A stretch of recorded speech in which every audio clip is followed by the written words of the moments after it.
sinners, and saints. Dust off those horns and halos. It's time for Alan After Dark.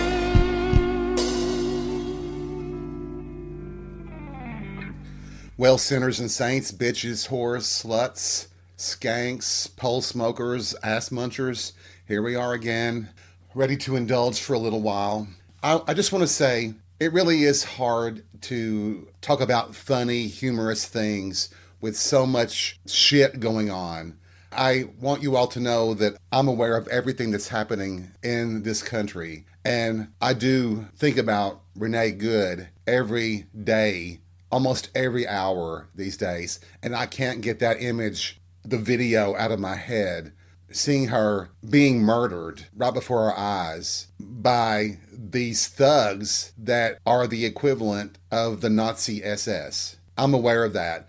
I just want to try to give everybody just a few minutes every week, sometimes, to think about other things as well. That even though all these horrible things are going on and the United States is falling apart and the orange turd is causing so much chaos, pandemonium, and is just the dumbest motherfucker I have ever seen in my life. Just driven by greed. Anything that he can collect for himself, that's all he wants. He is the most pathetic person I have ever seen. He is so beneath the dignity of this country, and all the people that are around him are destroying it, and they're destroying it with glee and the admiration of Vladimir Putin, the Russian dictator. They're doing just what he wants them to do. So you have to wonder, is it just robbery or is it really blackmail? Who knows? But I really want to talk about other things that can take our minds off of it for a little while. It's hard to do, and I'm going to have trouble doing that too, because all I'm witnessing every damn day is bullshit. All this nonsense about Greenland. Greenland is part of Denmark. That's sovereign. We have no right to it. We have no basis, no argument. There should be no discussions or debate. That's a separate country. It's theirs, not ours. We don't behave the way the Russian dictator does. But apparently we do now. And I just want the rest of the world to know that there are a lot of us in this country that are adamantly, vehemently opposed to this fascist dictator wannabe with a very, very, very small penis. He probably paints it orange too, don't you think? I think so. But sometimes we do have to step away and try to enjoy life somehow while we still have time left. I do feel that we are really at a crossroads, and it will lead to the destruction and the division, the permanent division of this country. And it saddens me. I love my country. I hate my government.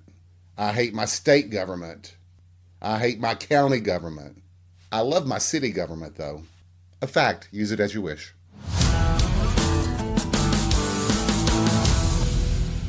You know, when, like with your clothes, you have a thread that you pull and it seems to keep pulling and pulling and you finally have to break it? We've all had that problem, right? Well, the other day, I was at work and I was going downstairs to our cafeteria. I wanted some soda and I felt this pull near the crack of my ass and my leg hairs. And I was like, what in the hell is causing that pull? I reach around to the back when I'm on the elevator and I pull and I'm like, oh, it's a thread. Well, I pull it some more. It's still pulling. It's not breaking. And I pulled one hard yank and apparently the thread was coming from the hem of my boxer briefs. And I'm like, holy shit, I've got this handful of thread. I cannot seem to break it with my other hand behind my back. So I stuffed it back in my pants until I could get to a men's room and pull the pants and underwear down and finally break it. Have you ever had such a thing? Yes. No. It reminds me of a few of the Three Stooges clips where Curly is like pulling at a thread and he keeps pulling it and pulling it and pulling it until there's no thread left and the jacket falls apart. I was afraid that my underwear was going to fall apart. It was that bad. Think about that for a minute. You know, one of the worst things we can do, and it usually happens to me after a fun night at happy hour, is drunk texting. Have y'all done that? Why do we do it? Why are we so stupid? I've always worried that I will say something totally foolish or so passive aggressive that the other person doesn't forgive me for just being drunk and stupid and will take it seriously. I swear to God, hide the phone. Why do we do it? God, it's just the dumbest thing, isn't it? You know, there's always been the saying that people who are drunk tell the truth. That's never been my experience. My experience is that people tend to lie as much as they would if they were sober. I know some people who will be more forthcoming about their own feelings and less inhibited about taking off their clothes and running naked down the street. Oh my God. Who are you to judge me? Only happened once, Jesus. But I've noticed a lot of people are practicing dry January, and I am all for it. Have at it, enjoy, and I appreciate what you're all doing. I can understand that. I mean, all of us should take a break from alcohol sometimes. Mine tends to be from Saturday to Saturday or Saturday to Friday, but you know what I mean. I think it's great for people not to drink and do drugs and smoke. And if I wasn't drinking, I would not be drunk texting, right? Blame it on the alcohol, right? Now, clearly, this is coming up because this idiot was drunk texting the other night. I remember doing it, okay? But I'm like, Ellen, what the fuck? Why did you do that? One of the drunk texts really was me wanting information from somebody. I thought they were mad at me, and I probably gave them a reason to be mad at me. And I just said something, you know, it's a passive-aggressive text, like, I wish you didn't hate me. Something like that, you know. I could go back and look right here, but I don't want to look at that string of text messages. So, but all was good, all was forgiven, and I'm lucky on that. I'm lucky that people do understand what drunk texting is, especially if they saw me before I left the club. I can be wild and crazy, like anybody. Of course, we did drink a whole hell of a lot last night. Way too much, probably. But I say that a lot, don't I? I swear to God, you're all going to think I'm an alcoholic. And I promise you, I'm not. I've known a few people who suffer with alcoholism, and my behavior is a lot different than theirs. I mean, I've heard the stories of people who wake up first thing in the morning and they have to grab a beer or an alcoholic beverage, and they keep one with them one way or another all day long. I have to say, there have been a few alcoholics in my family, previous generations. I'm not aware of any now, but I don't know everybody in my family anymore anyway. Some people might think that's sad that I don't know family members, like second cousins and such. But there's so many of them, and I've not been around most of my family in 20 plus years, so it's kind of understandable why I wouldn't know who they are. They could be alcoholics, and I just don't know it. Oh, there is the one. I forgot. I do have a first cousin who seems to be having, well, quite a few issues, not just with alcohol, but with the Constitution, the law, everything. I think he spends more time in jail than he does outside jail. Did that make sense? I don't know. Don't think so, but, you know, fuck it. Yes. We are preparing to go to happy hour in just a little while, and I aim to see some dick like I always do, but isn't that one of the goals of going to happy hour? It's not. Oh, I have that backwards. It's just to go and hang out and talk. Oh, well, I'm talking about gay happy hour. I'm sure that quote-unquote straight happy hour is even more perverted than gay happy hour. Why do I say that? I've been to straight happy hours. I've seen what you heteros do. My God and baby Jesus, help us all. You think we're the sluts? If it comes to who's more perverted, I would have to put the money on you, honey. Did that make sense? No, that was just totally stupid, wasn't it? Speaking of stupid, whatever happened to that Hawktua girl or whatever she was? What was that? And also that cash me outside bitch, whatever.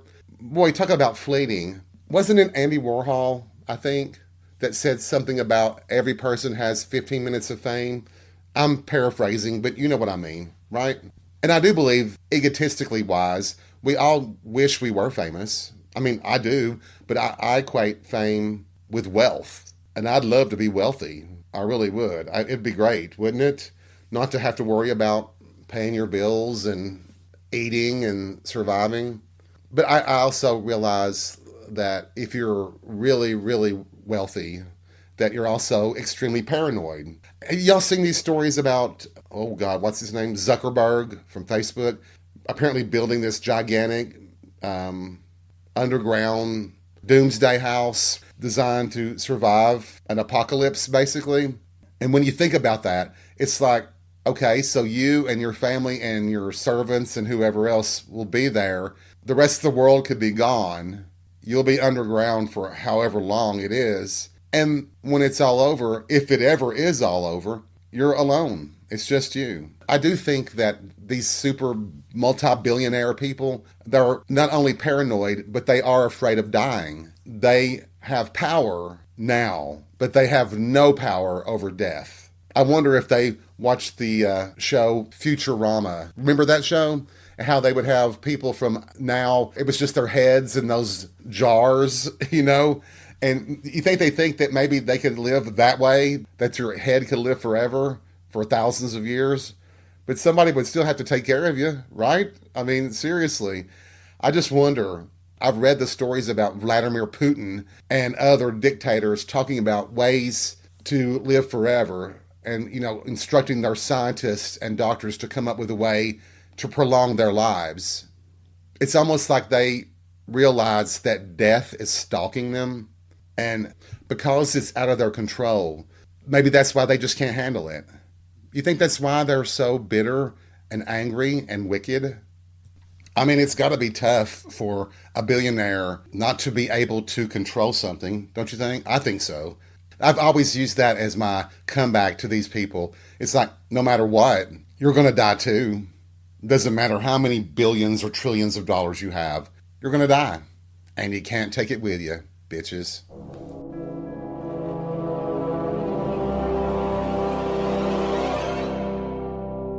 Speaking of alcoholics, my great uncle, let's call him Charlie, he was a moonshiner.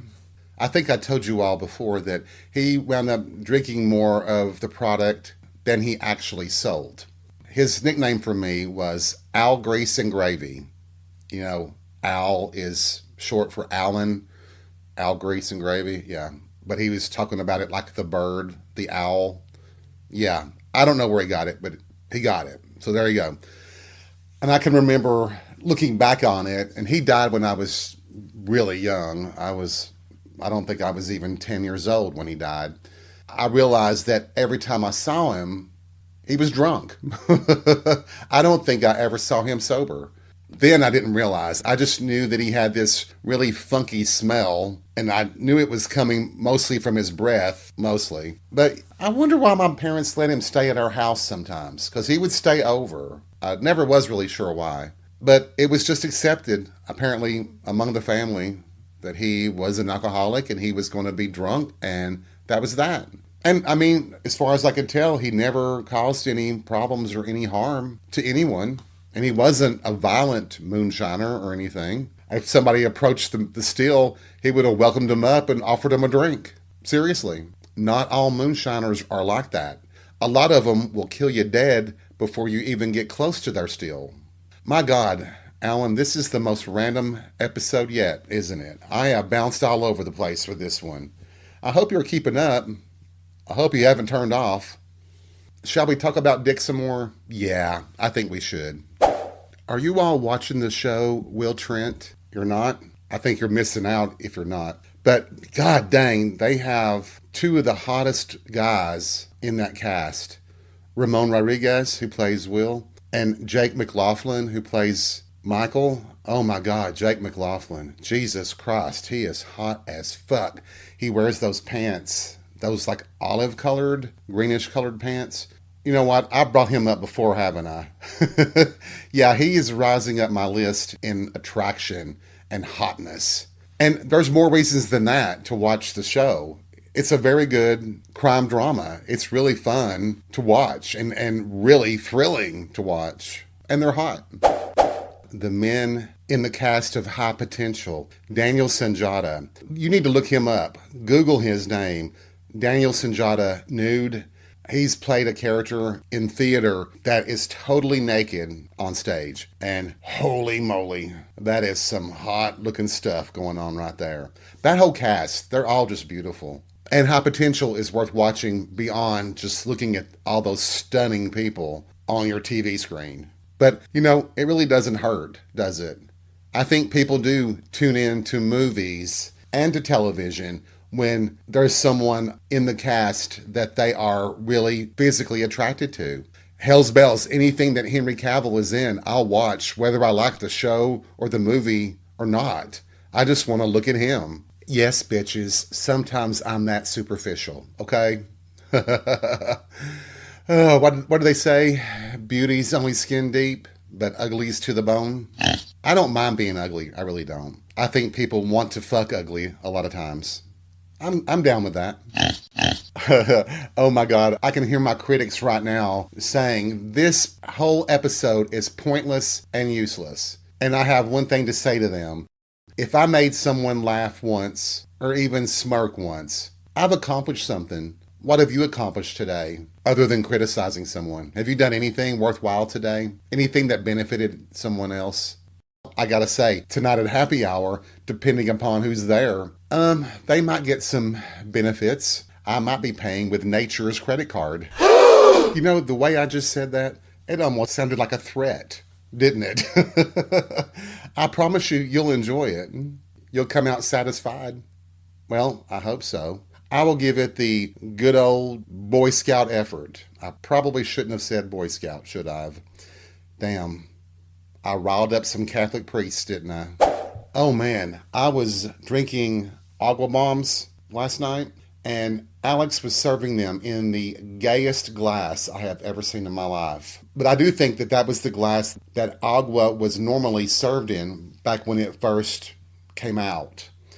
But it was a hoot and a half. I had to take pictures of it and everything. But then again, this day and age, we take pictures of everything anyway. Everybody does. More selfies in 1 hour than we used to do in 5 years. Y'all don't remember the good old days when you had a Polaroid or a regular camera that you had to take the film in to be developed. And I just remember how great it was when they had 1 hour developing. Sometimes you'd have to wait for weeks to get your pictures back. Now you have a picture on your phone that you can share with the entire world, including dick pics. Do you send a lot of dick pics out? I tend not to. But if you want to send me yours, I'm all for it. It'll be our little secret. I really am lucky that when I'm drunk texting, I don't do that. I don't send dick pics. I could get in real big trouble. Have you ever been afraid of accidentally sending something that you shouldn't to someone? Do you have your nudes secured somehow so nobody else can see them? I try to make all the ones I can private, those people who sent me theirs, and I do keep it. Of course, if you Snapchat me, I can't really copy those and save those. And they made that little special little trick where that if you screenshot it, it lets the person that sent it know that you've screenshotted it. Usually when they see that, they will no longer send you anymore.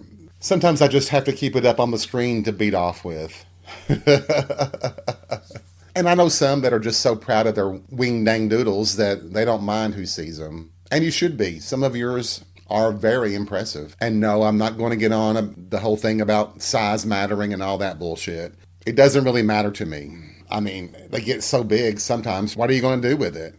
I mean, I was watching the porn star Andy Starr, and he's a power bottom, and he was taking a dick. I was like, God bless America, that thing is huge. And he seemed to be doing it without even a grunt. I was just like, wow, that's just, oh my God. It was as big as somebody's wrist. I was just like, Jesus Christ. Not that that matters for anything, but if you're interested in watching power bottom porn, I recommend Andy Starr and Bo Butler, and actually Eli Hunter. I think he's a pervert too, and I like perverts. I really do. Well, let me clarify. Pervert as I define it, not as anybody else defines it. So if you watch Eli Hunter, you'll know what I mean by pervert, okay? I don't even know if he does porn anymore. Do y'all know? Oh, speaking of that, just say you're searching for porn, some new faces or whatever, and you see someone that you actually know. How would you feel about that? Does it matter to you? I mean, I know porn stars, both sides of it. I know porn stars who I've met while they're a porn star, and I know a couple of people who became porn stars after I met them. Did that make sense? I known them for a while. They moved to California or New York, and they become porn stars. They weren't when I knew them, but they are now. And then there's some people that I've met that when I met them, they already were porn stars. And that's all good to me. I mean, I don't really mind. I have no qualms about that. But I know a lot of people do. So my question is, would you date a porn star?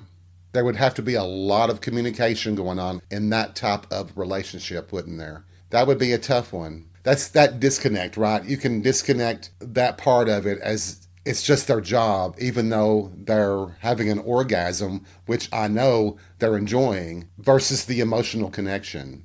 Now, I know that there are some porn stars who date other porn stars, but I've also seen those relationships break apart too. So I don't know. I wouldn't date a porn star. I would definitely do a porn star. There's several that I would do, but you all already know that, don't you? You've heard me list the names over and over.